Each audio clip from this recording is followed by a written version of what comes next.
ప్రతి ఒక్కరు తప్పుతో తీశారు. మీడియం తర్వాత అందరూ కుర్చీల్లో కూర్చోవలసిందిగా కోరుతున్నాం. అన్నదండమూరి కోరి పెట్టిన పేరు పదం అందుకే అందరికీ నచ్చిందిర తన గుణం, అందుకే అందరికీ నచ్చిందిర తన గుణం. నలుగురి కోసం ఒక్కడే అలా దయచేసి రాష్ట్ర విభజన చట్టంలో రాజధాని ఎక్కడుండాలో కూడా చెప్పలేదు. హైదరాబాద్ నుంచి పరిపాలన ప్రారంభించారు. సచివాలయం హైదరాబాద్ లో ఉండే, అసెంబ్లీ హైదరాబాద్ లో ఉండే. ఆ సచివాలయ అసెంబ్లీలోనే రాజధాని చట్టం కూడా తీసుకొచ్చారు. కానీ అభివృద్ధి వికేంద్రీకరణ జరగాలని చాలా స్పష్టంగా చెప్పారు. ప్రాంతీయ విద్వేషాలు రెచ్చగొట్టడానికి నేను సిద్ధంగా లేను. అక్కడి నుంచి రాష్ట్రంలో విధ్వంసం మొదలు కానీ పోలవరం ప్రాజెక్ట్ ని ఈరోజు సర్వనాశనం చేశారు. 3 సార్లు అమృతమే ఆనాడు బాబు గారు తీసుకొచ్చిన ఇన్స్టిట్యూషన్స్ తప్ప విశాఖపట్నంలో 500 కోట్ల రూపాయలు ఖర్చు పెట్టి ఒక్క వ్యక్తి బతికేదానికి ప్లాన్స్ ప్రతి ఇంటికి భూగర్భ డ్రైనేజ్ చేసింది. ఇంకో పక్కన ప్రతి ఇంటికి ఇప్పుడు కేంద్ర ప్రభుత్వం ఒక నోటీస్ పంపించింది ఆంధ్ర రాష్ట్ర ప్రభుత్వం. ఋషికొండ గుండెట్లు కొట్టారని అడిగారు. పెనాల్టీ కట్టమనేది కేంద్ర ప్రభుత్వం. అంటే ఒక్క వ్యక్తి అంటే నీళ్ళు ఏం కడతాడో నాకు తెలియదు. దానికోసం 700 ఈరోజు అప్పు చేసి బట్టనొక్కున్నాడు అనుకునే మనకి కరెంట్ ఛార్జీలు పెరిగినాయి. అదేవిధంగా షామీ ఫోన్లు ఎక్కడ తయారు చేశారంటే ఆంధ్రప్రదేశ్ ఉండేది. ఇప్పుడు గంజాయి గెలిచిన నియోజకవర్గం మంగళగిరి నియోజకవర్గం. అది కూడా 1982 85 గెలిచాను. ఆ తర్వాత నియోజకవర్గం నాకు ఇవ్వండి, అక్కడ పసుపు జెండా ఎగిరేసి బాధ్యత నేను తీసుకుంటాను చెప్పాను. మొదటి రోజు బాగా జరిగింది. రెండో రోజు నుంచి బాధ ఆవేదన నాకు కసిపించింది. మంగళగిరి ప్రజలు ఏం చేస్తున్నారు? ప్రతిపక్ష పార్టీ అభ్యర్థిగా నేను కుటుంబానికి వాటర్ ట్యాంకర్ ద్వారా నీరు, వాళ్ళ ఇంట్లో పెళ్లి జరుగుతుంది, పెళ్లి కాదు వాళ్ళ ఇంట్లో ఎవరైనా చనిపోతే మట్టి ఖర్చులకి డబ్బులు, చెట్టు కింద కూర్చోవాలంటే సిమెంట్ బళ్ళు మన నియోజకవర్గంలో పెట్టలేదు. నేను పుట్టి పెరిగింది హైదరాబాద్. కానీ ఎప్పుడైతే మంగళగిరిలో పోటీ చేశానో మంగళగిరి నా సొంతం చేసుకున్నా. అలానే భూగర్భ డ్రైనేజ్ చేశారా? లేదు. సరిగా నీరు అందిస్తూ తీసుకెళ్లి ఈటీపీ ప్లాంట్ లో శుద్ధి చేసి దాని తర్వాతనే పంట కాలంలో ఇంకా మంగళగిరి నియోజకవర్గంకి వచ్చేగల మన దగ్గర స్వర్ణకారులు ఎక్కువ మంది, గోల్డ్ వర్క్ ఎక్కువ మంది దగ్గర. సో నేను ఆలోచించేది ఏంటంటే అసలు దక్షిణ భారతదేశానికి ఎందుకు మంగళగిరి ఒక గోల్డ్ డెస్టినేషన్గా ఉండకూడదు? ఒక 50 నుంచి 100 ఎకరాల వరకు భూమి తీసుకుని ఏకంగా ఒక సెజ్ లాగా, అంటే ఆభరణాలు తయారు చేసే పరిశ్రమలన్నీ ఇక్కడ తీసుకొచ్చి కొత్త ఉద్యోగాలు ఒక 30 నుంచి 40 వేల ఉద్యోగాలు ఒక మంగళగిరి నియోజకవర్గంలోనే కల్పించవచ్చు అనేది నా లక్ష్యం. ఆ ప్రక్రియ మన ప్రభుత్వం వచ్చిన వెంటనే ప్రారంభిస్తాం. ఐటీ శాఖ మంత్రి ఉన్నప్పుడు అనేక ఐటీ పరిశ్రమలు మంగళగిరిలో ఉన్న ఆటోనగర్కి వచ్చినాయి. ఇక్కడ పుట్టి పెరిగిన వాళ్ళు ఇతర దేశాలకు వెళ్ళి అద్భుతంగా అక్కడ కంపెనీలు స్థాపించారు. వాళ్ళు తిరిగి వచ్చి ఇక్కడనే మేము కంపెనీలు పెట్టాలని కోరారు. అందుకే ఆనాడు ఇన్సెంటివ్స్ ఇచ్చి వాళ్ళని ప్రోత్సహించాం. ఇప్పుడు దాంట్లో ఉన్న సగం కంపెనీలు పంపించేశారు. సో మళ్ళీ ఆ కంపెనీలు తీసుకొస్తాం. End of the day Andhra రాష్ట్రంలో ఐటీ డెస్టినేషన్ అనేది విశాఖపట్నం అవుతుంది, దాంట్లో నో సెకండ్ థాట్. బట్ డెఫినెట్గా స్పిల్ ఓవర్ కంపెనీస్ అనేది మనకు వస్తాయి.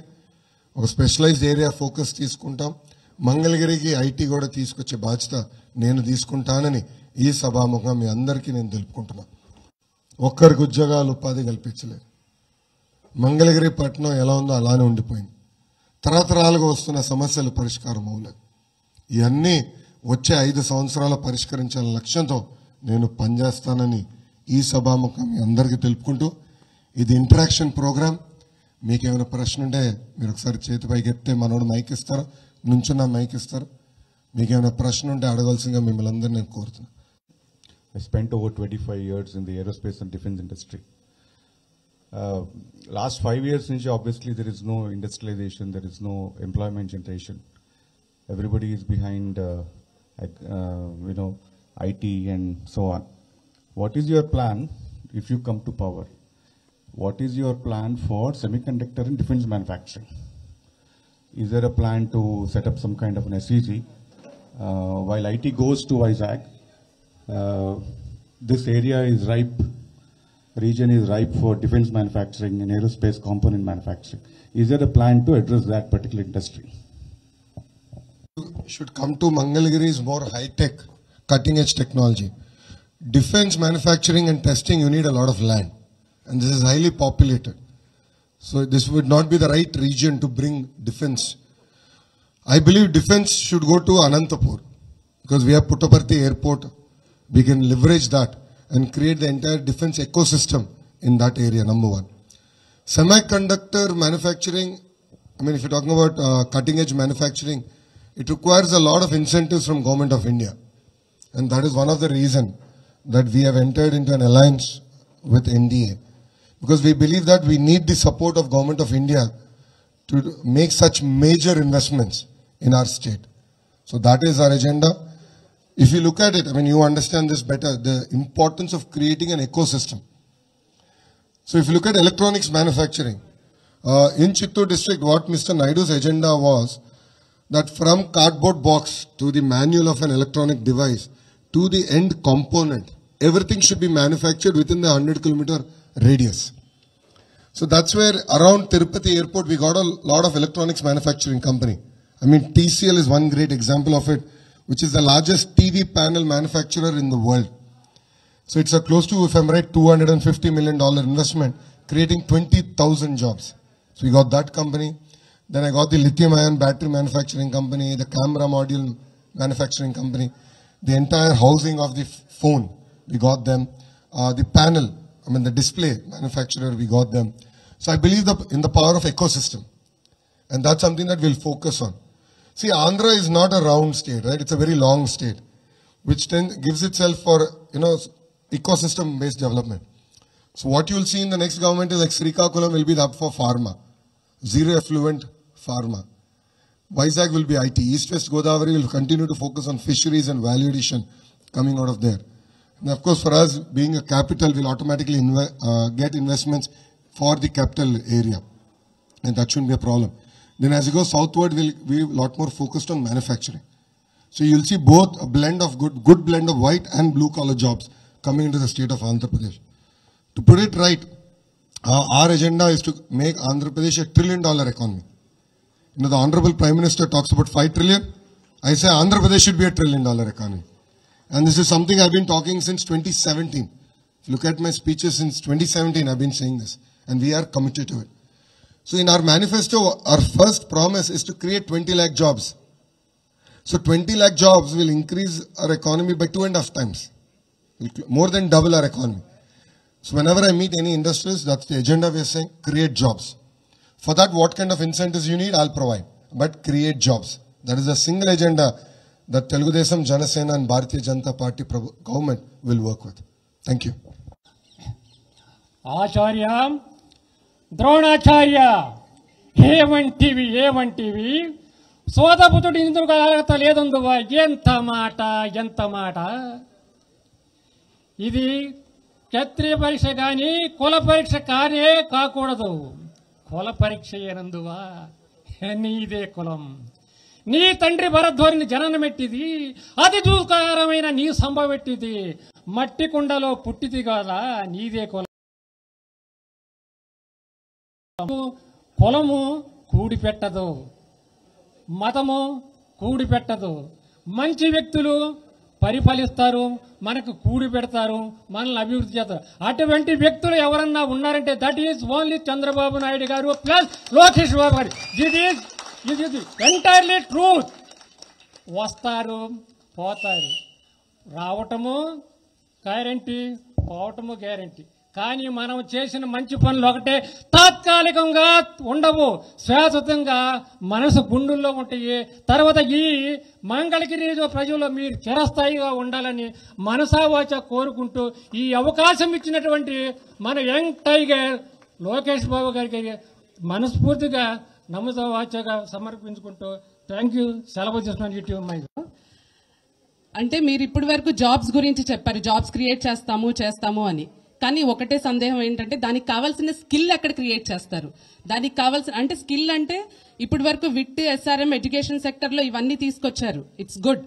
కానీ ప్రైమరీ ఎడ్యుకేషన్, మా అమ్మాయి మొన్న అడిగింది, అమ్మ 10th అయిన తర్వాత నాకు ఇంజనీరింగ్, డాక్టర్, మెడిసిన్, లాయర్ ఇవి తప్ప ఇంకేమైనా ఆప్షన్స్ ఉన్నాయా? నాకు ఇవి అక్కర్లేదు, నాకు ఇవి కాదు, నా ఇంట్రెస్ట్ ఇది కాదు, నాకు ఇంకా ఏం ఆప్షన్స్ ఉన్నాయి, ఏం ఆప్షన్స్ క్రియేట్ చేస్తున్నారు? ఇవాళ మార్నింగ్ తను ఎగ్జామ్కి వెళ్ళేటప్పుడు ఇదే అడగమంది, లోకేష్ మామని అడుగమ్మా నా కోసం, నేను ఇప్పుడు 10th, నెక్స్ట్ ఇయర్ 10th వచ్చింది, ఇప్పుడు 10th అయిన తర్వాత నాకు ఆప్షన్స్ ఏమున్నాయి, జాబ్స్ క్రియేట్ చేస్తున్నారు, నాకు స్కిల్ ఎలా వస్తుంది అని. దీనికి నేను ఆన్సర్ ఏం చెప్పాలి? ఆ పాప వచ్చేసరికి నేను ఆన్సర్తో ఉండాలి. ముందలుగా యువగలం పాదయాత్ర నేను తెలుసుకుంది కేజీ నుంచి పీజీ వరకు కరికులం రీవ్యామ్ చేయాలమ్మా, కరికులం బలోపేతం చేయాలి. నాకు అర్థం ఉంది ఏంటంటే 4 సంవత్సరాలు ఆంధ్ర రాష్ట్రంలో ఇంజనీరింగ్ చేసి మళ్ళీ 3 నెలలు 4 నెలలు అమీర్పేట్కి వెళ్ళి నేర్చుకుంటే ఉద్యోగం వస్తుంది. అంటే 4 సంవత్సరాల్లో నేర్చుకుంది 4 నెలలట్టు నేర్చుకుంటున్నారు. సో ముందల కేజీ నుంచి పీజీ వరకు కరికులంని బలోపేతం చేయాల్సిన అవసరం ఉంది, నంబర్ 1. నంబర్ 2, మీరు అన్నట్టు ఇంజనీరింగ్, మెడికలే కాకుండా ఆర్ట్స్ అండ్ సైన్సెస్ పెద్ద ఎత్తున ప్రోత్సహించాల్సిన అవసరం ఉంది. బట్ దానికి ప్యారలల్గా దానికి సంబంధించిన ఎకో సిస్టమ్ ఇక్కడ క్రియేట్ చేయాలి.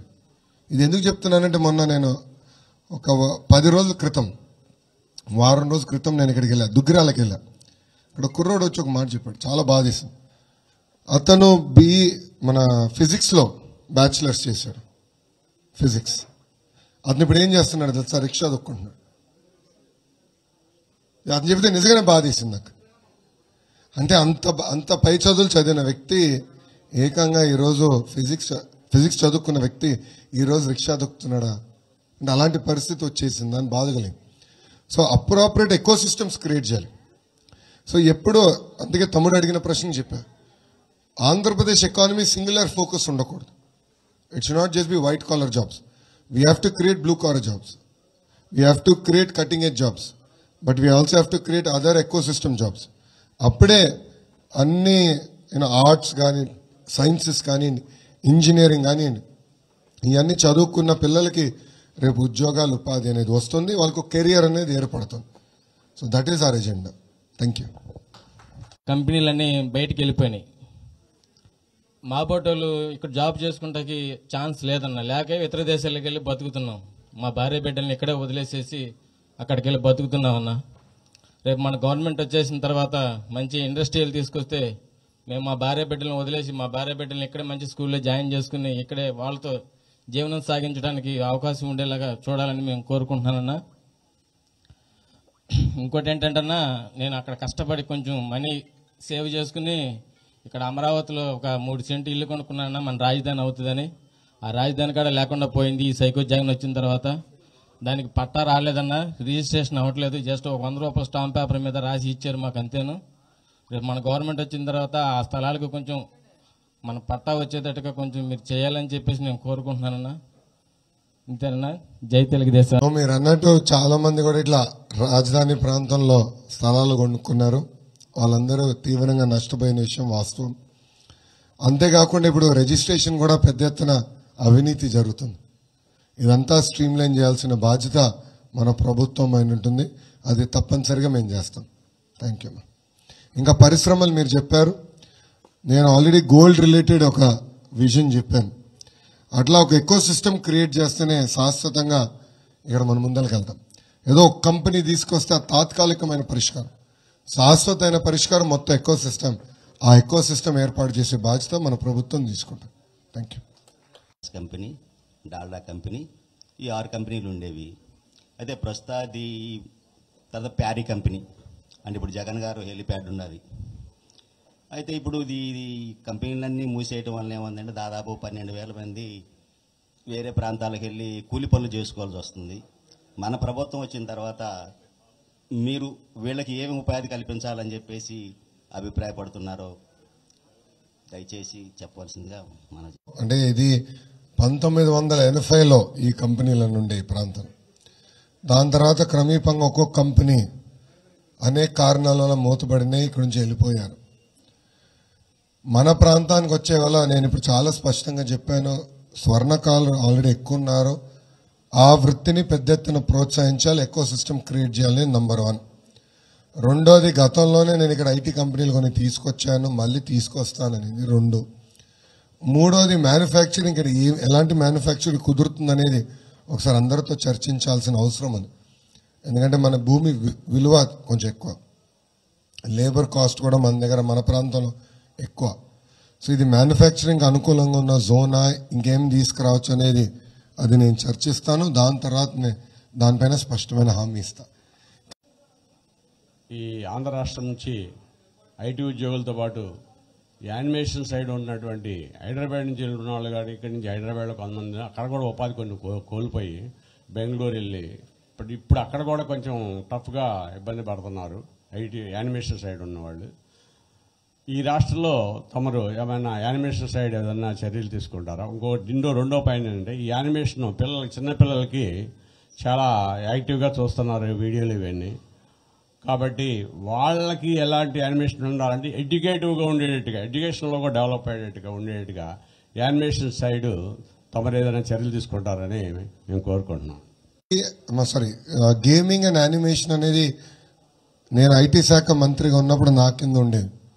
దానికి ప్రత్యేక పాలసీ పెట్టాము, దానికి కొన్ని జోన్స్ ఏర్పాటు చేసి పరిశ్రమలు తీసుకొచ్చే ప్రయత్నించినాం. ఆనాడు మేము సక్సెస్ అవ్వలే, టైం సరిపోలేదు. అది ఫోకస్ ఏరియాగా తీసుకుంటాం. తప్పనిసరిగా ఈసారి అది కూడా ఆ సెక్టర్ని కూడా ప్రోత్సహించే బాధ్యత మేము తీసుకుంటాం. Thank you. దానిపైన చర్చించాం. ఇవన్నీ సాధించాలంటే మీరేం చేయాలి చెప్పండి? ఇప్పుడు గట్టిగా చెప్పాలి, అది మటుకు చెప్పట్లే ఎవరు. ఓటేయాలి. అంటే కావాలని మన ఇబ్బంది పెడతారు తల్లి. ఎలక్షన్ టైం మంచి ఎండలు ఉంటాయి, ఈసారి తెలిసిపోతుంది ఇప్పుడే, అందరికీ చోట్ల కారిపోతున్నాయి. మంచి ఎండలుంటాయి. కావాలంటే విసన్ కర్ర ఇస్తా, విసన్ కర్ర తీసుకోండి, ఒక మజ్జిగ బాటిల్ పట్టుకెళ్ళండి, ఒక బాటిల్ నీళ్ళు తీసుకెళ్ళండి. మీకు 2 ఓట్లు ఉంటాయి తల్లి. మొదటి ఓటు ఎంపీ గారికి, రెండో ఓటు ఎమ్మెల్యేగా మీ లోకేష్. ఎంపీ అభ్యర్థి గురించి కూడా ఒక మాట చెప్పాలి తల్లి. ఆయన పేరు పెమ్మసాని చంద్రశేఖర్ గారు. చంద్రశేఖర్ గారు 2014లో నర్సరావుపేట ఎంపీగా పోటీ చేయాలని వచ్చిన వ్యక్తి. ఆనాడు కొన్ని కారణాల వల్ల ఆయన టికెట్ రాలే, కానీ ఆయన అదే పడలే, వెళ్ళి 5 కంపెనీలు స్థాపించారు. అద్భుతంగా ఒక సక్సెస్ఫుల్ ఆంటర్ప్రినర్ అయ్యాడు తల్లి, వెరీ సక్సెస్ఫుల్ ఆంటర్ప్రినర్. ఆనాడు చెప్పా, ఈ చౌంట మీకు అవసరమా, ఈ ఎండ మీకు అవసరమా, ఇండైరెక్ట్ ఎన్నికలు వెళ్ళండి అంటే లేదు, పార్లమెంట్ని అభివృద్ధి చేసాక వచ్చాను అని చెప్పాడు. నాకన్నా 3 సంవత్సరాలు పెద్దవాడు. ఆయన 44, నేను 41. సో ఎంపీగా చంద్రశేఖర్ గారు, ఎమ్మెల్యేగా మీ లోకేష్, ఇద్దరం ఉంటే డబుల్ ఇంజన్. సో అద్భుతమైన స్పీడ్లో మంగళగిరి నియోజకవర్గాన్ని అభివృద్ధి చేసాక మంచి అవకాశం మనకు వస్తుంది తల్లి. 5,350 ఓట్లతో నేను ఓడిపోయా. దాని పక్కన ఒక 0 పెట్టండి, అంటే 53,500 ఓట్ల మెజార్టీతో నన్ను గెలిపించి శాసనసభకు పంపించాలని ఈ సభాముఖంగా నేను మిమ్మల్ని అందరినీ కోరుతున్నా.